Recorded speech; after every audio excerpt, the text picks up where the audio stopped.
back. Why did my voice squeak so much there? Hey everyone, it's Garrett. Welcome back. Today we are going to actually talk about Humber College's Real Estate Salesperson program. I'm a student about halfway through, and I thought I'd give you my insights, my tips, my tricks. So grab a coffee and let's get started.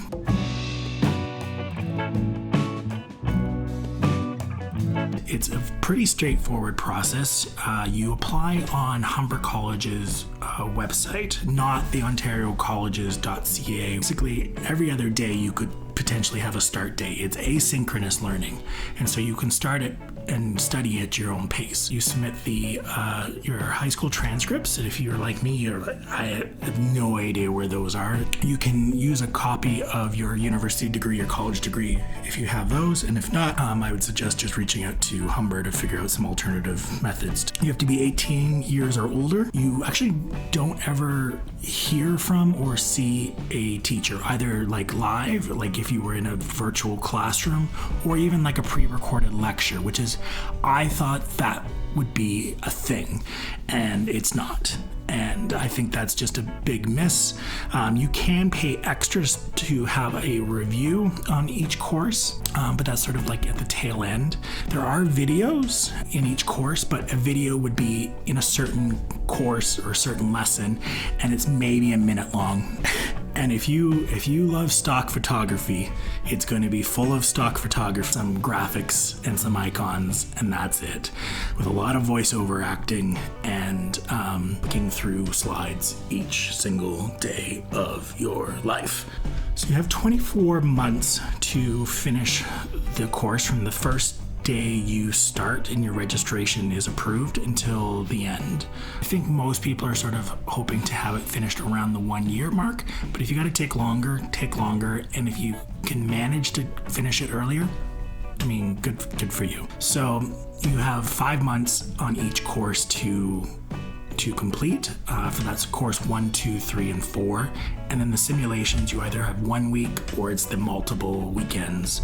And then when you're finished that, then you would go to course 4, which you would have 5 months to complete that. And then you would do simulation 2 in that week process. And then course 5, you have 1 month to finish, but you can really finish that within a day. So I'll talk about pricing here. I'm not going to actually list the actual cost of per course because Humber could change the pricing of the courses. But what I will say, I make a few notes. At the time of this recording, the course doesn't qualify for OSAP. Also, you don't qualify for the Ontario second jobs.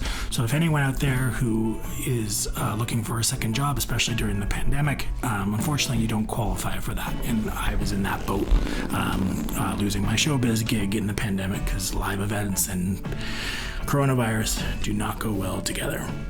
One last note about pricing is that I'm actually very pleased in how Humber has approached the pricing structure and how you pay for this program. You pay course by course. You don't pay for the entire program all at once and then realize it's not for you.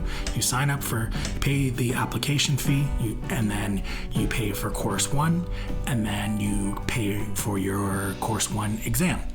And then once you pass that, you move on to course 2 and you pay for course 2, etc., etc., etc. And if you fail the exam, you don't have to repeat the course. You just would book a later exam date and you'd pay to take the exam over again. And it's okay if you fail. A lot of people fail from what I've seen online, especially in course 1 and course 2. If you have to take it once or twice, you're not alone.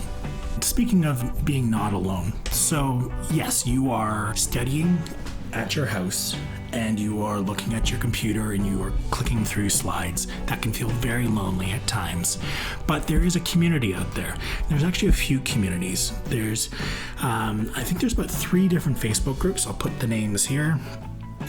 And it's full of students who have been students from the very beginning of the Humber program. Sorry, my pandemic hair is taking over. Let's just that works. That, why fight it?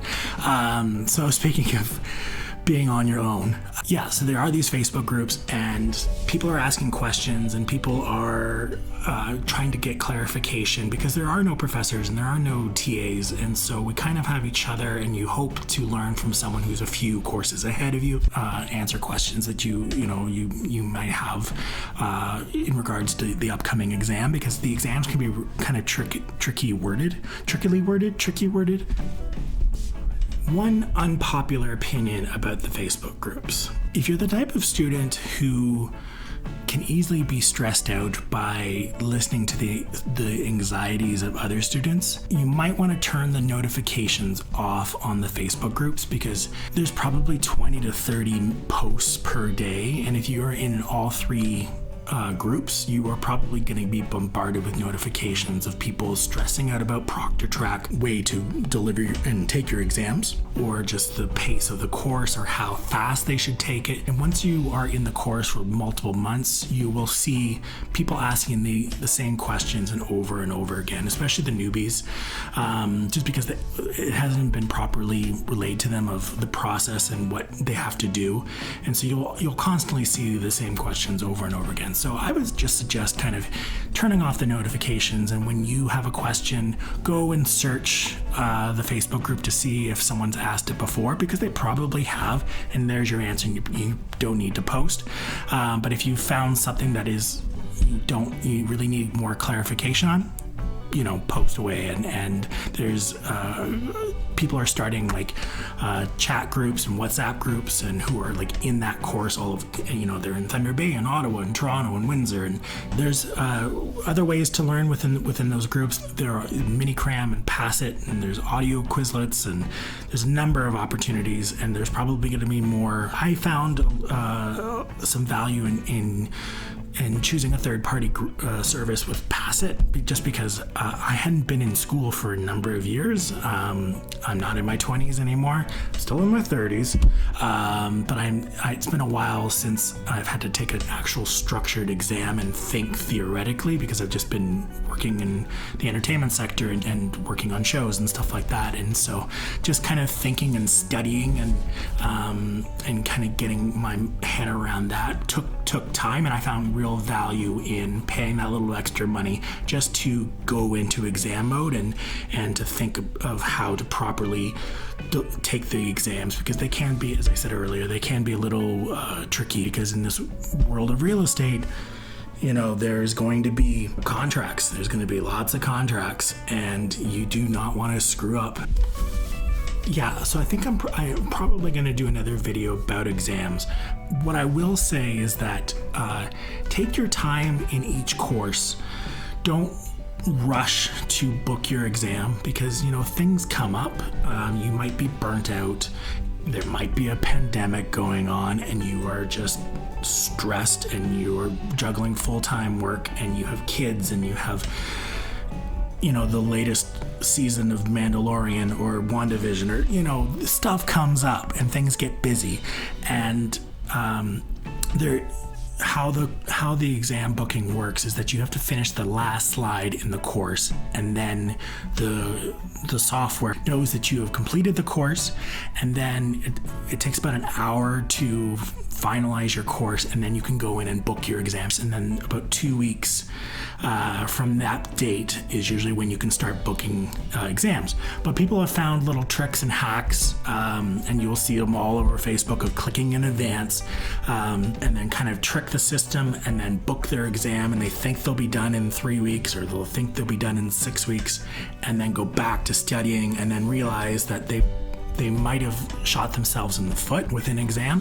So if you are going to do that process, my suggestion would be do it around the 75% done mark, and then click ahead and then book your exam, and then come back and then finish the remaining quarter of your studying. Or, take those 2 weeks to study and review and refresh, and because you've got 5 months per course. So if you are done course 1 in a month, great, and take those 2 weeks, then you've taken six weeks to finish that entire course. Find your own pace, and don't feel stressed and peer pressured. I know it's an old word. I'm kind of old. Don't get peer pressured, kids. Speaking of you, do you? Do that. Take your time. This course is the entire program is meant to make you job ready on day one. Go out and either work with buyers or work with sellers, and you'll be working with clients, and it'll be their potentially their biggest financial purchase in their entire life, and you want to be ready. Go over the courses and read up and look at other videos on YouTube or other websites of the whole profession, and start following realtors on Instagram or YouTube and Facebook and just to kind of get a good idea of the business. But yeah, it's going to be fun, and I'm really excited. And follow me along on this. Hit, the old cliche. Click subscribe, click like. That would be much appreciated. And thank you so much for watching this video. All right, I'll see you at the next one. Bye. Peace. Peace. Oh God, how old am I? Okay, that's it. All right, why are you still here? Go click subscribe. I don't know where it is. It's about here? Here? Yeah, it's down here, right? Yeah, all right. Take care. Bye.